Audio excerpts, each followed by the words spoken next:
Assalamualaikum warahmatullahi wabarakatuh. Perkenalkan, nama saya Abi Fardurobi. Saya dari kelas 12 IPS 1. Di sini saya akan membahas presentasi tentang demokrasi di Indonesia. Demokrasi adalah sistem pemerintahan yang dilandasi oleh konsep berpikir dari rakyat, oleh rakyat, dan untuk rakyat. Dalam menjalankan pemerintahan, pemerintah dikontrol dan diawasi oleh rakyat melalui undang-undang yang dibuat oleh wakil-wakilnya di parlemen. Sistem demokrasi juga mengenal sebuah konsep yang bernama trias politika, di mana dalam sebuah sistem pemerintahan demokrasi terdapat 3 pemisah, yaitu kekuasaan, eksekutif, legislatif, yudikatif.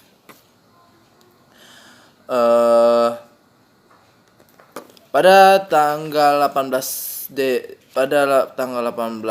Agustus 1945, setelah kemerdekaan Indonesia, PPKI merumuskan pemerintahan Indonesia. Indonesia ada beberapa sistem pemerintahan dari awal kemerdekaan hingga sekarang, yaitu demokrasi pemerintahan masa revolusi kemerdekaan, demokrasi parlementer, demokrasi terpemimpin, demokrasi pada Orde Baru, dan terakhir demokrasi pada masa reformasi.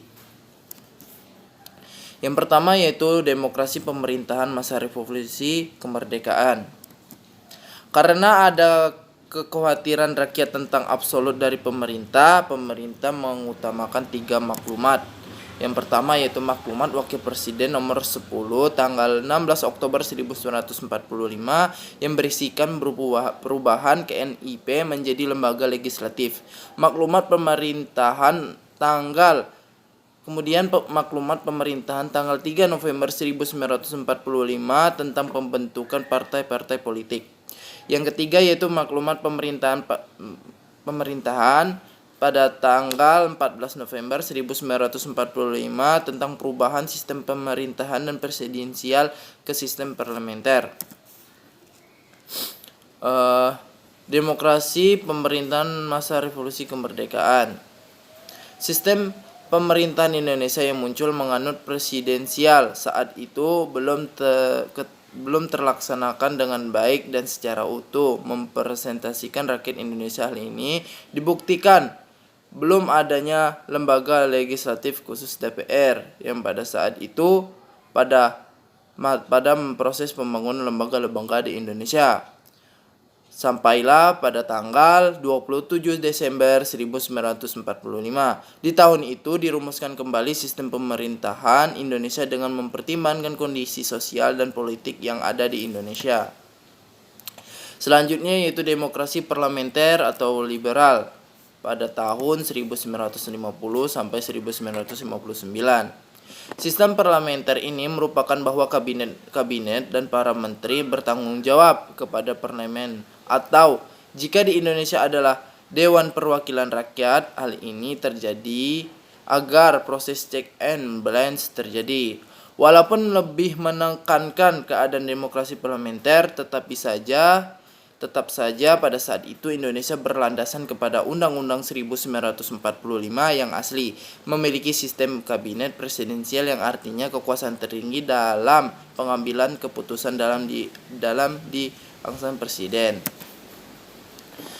Di sini ada 7 demokrasi parlementer, yaitu 1. Kabinet Nasir pada tahun 1950 sampai 1951. Yang kedua yaitu Kabinet Sukiman Suwirjo pada tahun 1951 sampai 1952.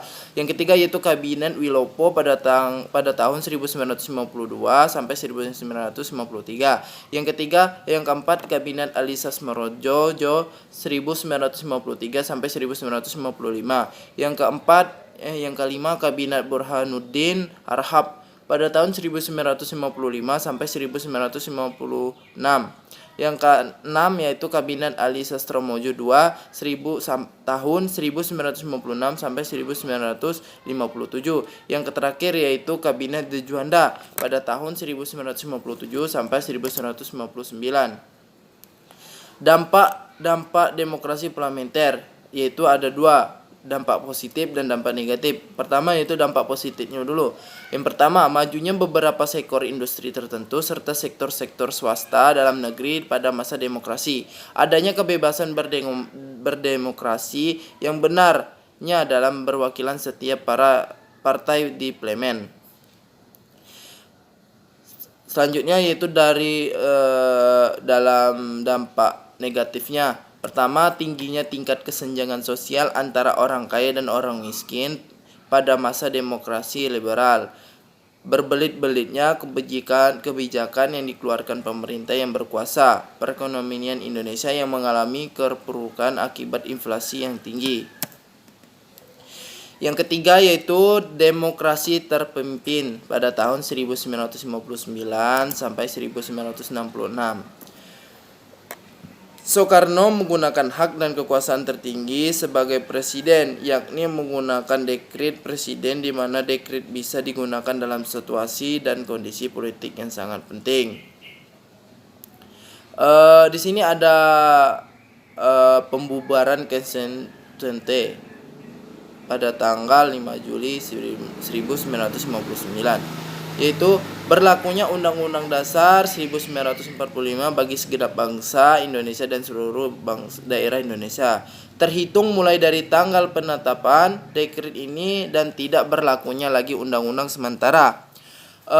Yang ketiga yaitu pembentukan MPRS dan Dewan Pertimbangan Agung sementara dalam waktu yang sesingkatnya.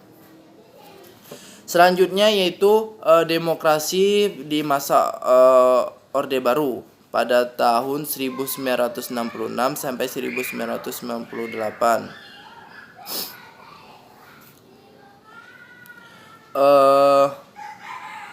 Di bawah Rem Soeharto, pemerintahan Indonesia sangat menonjolkan keteratiban walaupun ada lembaga negara yang mengontrol, ada pengawas. Pemerintah namun semuanya dilumpuhkan oleh Soeharto dengan cara membunuh orang-orangnya di setiap lembaga negara. Jadi Soeharto sampai 32 tahun tidak tergoyahkan kepemimpinannya. Selanjutnya yaitu demokrasi masa reformasi yang dimana reformasi adalah membuat atau menjadikan perubahan yang lebih baik. Nah, B.J. Habibie mengeluarkan beberapa kebijakan, di antaranya kebijakan dalam bidang politik, kebijakan dalam bidang ekonomi, kebijakan dalam menyampaikan pendapat dan pers. Sekian itu presentasi saya tentang demokrasi yang ada di Indonesia. Saya akhiri, wabillahi taufik wal hidayah. Wassalamualaikum warahmatullahi wabarakatuh.